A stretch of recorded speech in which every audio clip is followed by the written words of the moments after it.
Hello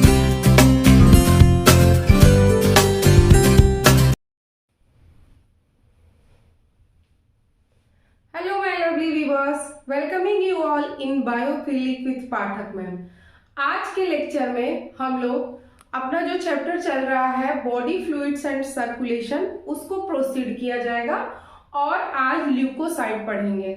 last lecture में हमने erythrocyte complete किया था। इरिथ्रोसाइट्स के 2 वीडियोस हो चुके हैं आपके, तो इस चैप्टर का लगभग आपका ये चौथा वीडियो है। 3 वीडियो ऑलरेडी हो चुके हैं, अगर आप नहीं देखे हैं तो देख लीजिएगा।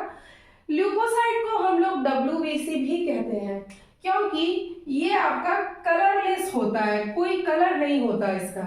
और ऐसा क्यों होता है? क्योंकि इसमें हीमोग्लोबिन नहीं पाया जाता। जैसा कि इरिथ्रोसाइट में हमने पढ़ा था कि वो रेड इन कलर होता है क्योंकि उसमें हीमोग्लोबिन पाया जाता है, तो हीमोग्लोबिन के कारण ही उसमें कलर आता है। इसमें कोई कलर नहीं होता, इसलिए कलरलेस है आपका। ठीक है, उसके बाद ये न्यूक्लिएटेड होता है। अगर इरिथ्रोसाइट में आप देखेंगे तो वो नॉन न्यूक्लिएटेड था, ये न्यूक्लिएटेड है, यहाँ न्यूक्लियस भी पाया जाता है। इनकी संख्या जो है ब्लड में कितनी होती है? 6000 से लेके 8000 मिलीमीटर पर क्यूबिक के हिसाब से, पर क्यूबिक मिलीमीटर इन ब्लड।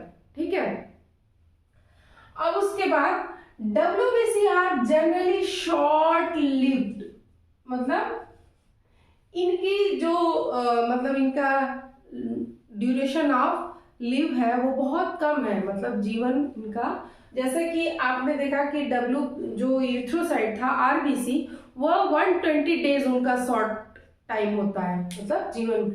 लेकिन इनका फ्यू आवर्स और डेज, बहुत कम समय होते हैं, 1 दिन या फिर 8 घंटे, बहुत कम होता है। ठीक है, उसके बाद 2 मेन कैटेगरीज ऑफ WBC।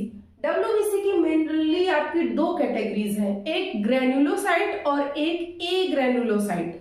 ठीक है, तो इसको देखते हैं।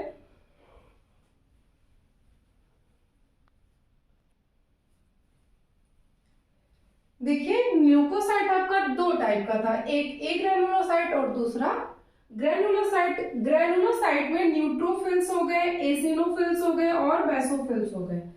ठीक है, न्यूट्रोफिल्स जो है वो आपके सबसे मोस्ट अबंडेंट सेल्स है जो कि पाया जाता है WBC में। ठीक है, मतलब सबसे अधिक संख्या इन्हीं की होती है, न्यूट्रोफिल्स की।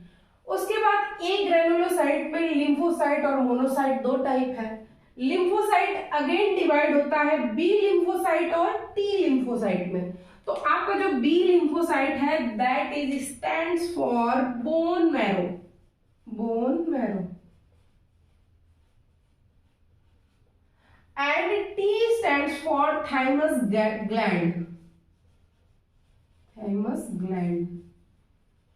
इन सभी का जो है प्रोडक्शन तो आपका होता है बोन मैरो में ही। ठीक है, लेकिन ये मैच्योर होने के लिए थाइमस ग्लैंड में चली जाती है, इसलिए इनको थाइमस ग्लैंड टी लिम्फोसाइट कहा जाता है। बी लिम्फोसाइट जो होती है मेनली रिस्पॉन्सिबल होती है हमारे बॉडी के इम्यून सिस्टम के लिए, है ना, एंटीबॉडीज बनाती है। तो ये आपका हो गया ल्यूकोसाइट के कितने टाइप होते हैं। अब इनके बारे में, इनकी क्या संख्या होती है ब्लड में, कितनी मतलब कितने अमाउंट में पाए जाते हैं और इनकी क्या क्या स्पेशलिटी होती है वो देखते हैं।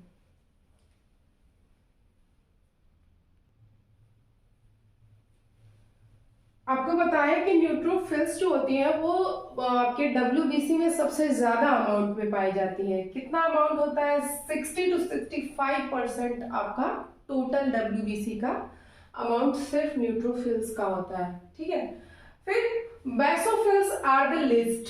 बेसोफिल जो होती है वो सबसे कम पाई जाती है, 0.5 to 1%, सबसे कम अमाउंट में पाई जाती है। Neutrophils and monocytes are phagocytic sales.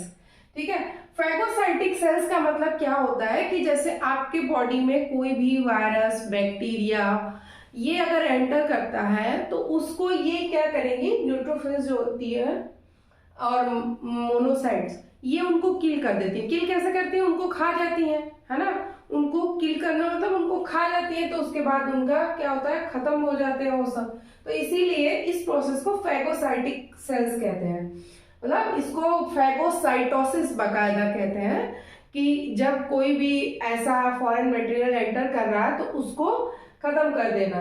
Which destroy foreign organism entering the body, तो फॉरेन में क्या होगा भाई, वायरस एंड बैक्टीरिया, उनको किल कर देंगे, खत्म कर देगा, ठीक है।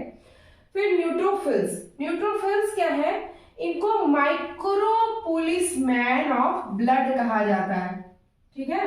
न्यूट्रोफिल्स को माइक्रोपोलिस इसलिए कहते हैं क्योंकि ये शेप में छोटी होती है, तो इसलिए माइक्रोपोलिस कह देते हैं। अब उसी का अपोजिट आपका मैक्रोपोलिस मैन ऑफ ब्लड कहा जाता है लिम्फोसाइट, और पुलिस वर्ड इसलिए जोड़ा जा रहा है क्योंकि बेसिकली ये फैगोसाइटिक सेल्स होती है ना, फैगोसाइटिक सेल्स मतलब किल करने का काम करती है, इसलिए माइक्रोपोलिस एंड लिम्फोसाइट को मैक्रोपोलिस कहा जाता है। On the basis of their shape lymphocyte बड़ी होती है उनकी तुलना में, ठीक है। तो देखते हैं,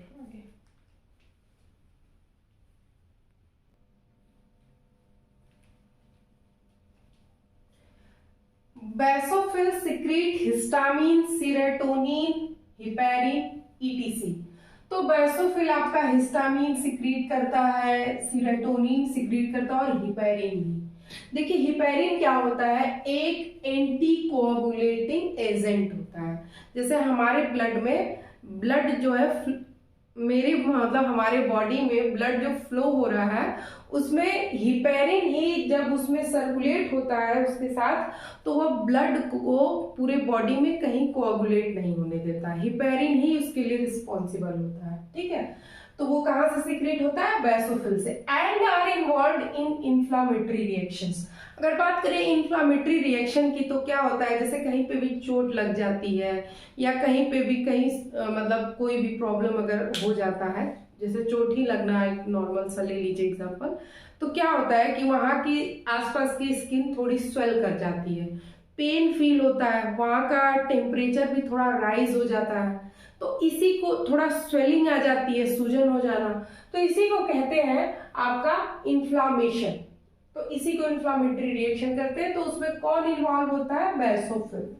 उसके बाद इओसिनोफिल्स जो होती हैं, क्योंकि 2 से 3% पाई जाती है डब्ल्यूबीसी में, रेजिस्ट इन्फेक्शंस, इन्फेक्शन में रेजिस्ट करती है और एसोसिएट विथ एलर्जिक रिएक्शन, है ना। जैसे अगर आपको एलर्जी होगी तो आप में जो है इओसिनोफिल्स के काउंट बढ़ जाएंगे, तो पता चल जाएगा कि आपको एलर्जी है। तो आपका ल्यूकोसाइट यहीं तक था डब्ल्यूबीसी। अभी हम लोग प्लेटलेट्स के बारे में देखेंगे। प्लेटलेट्स को आपको थ्रोम्बोसाइट भी कहते हैं, जो कि सेल फ्रेगमेंट होते हैं प्रोड्यूस फ्रॉम मेगाकैरियोसाइट्स। मेगाकैरियोसाइट एक सेल होती है जो कि आपके कहां से बनती है, बोन मैरो में बनती है, स्पेशल टाइप की सेल होती है जो बोन मैरो में बनती है, ठीक है।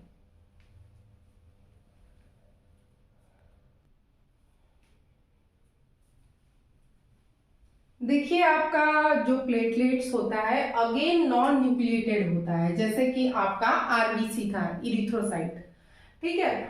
और blood normally contain 1,50,000 to 3,50,000 millimetre पर क्यूबिक इन ब्लड। आपका इतना सारा आपका प्लेटलेट्स होता है इतने अमाउंट में।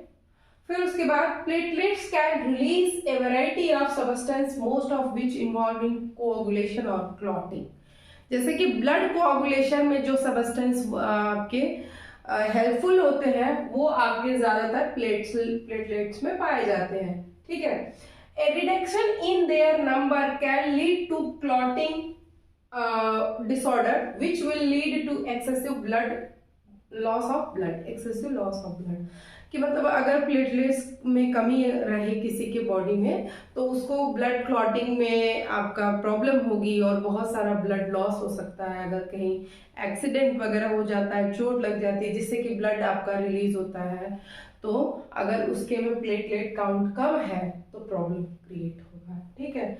Decrease in number of blood platelets is called thrombocytopenia, ठीक है। ये आपका एक टर्म है, इसको ध्यान रखिएगा कि अगर प्लेटलेट काउंट किसी में कम है, डिक्रीज इन नंबर, तो उसको क्या बोलेंगे?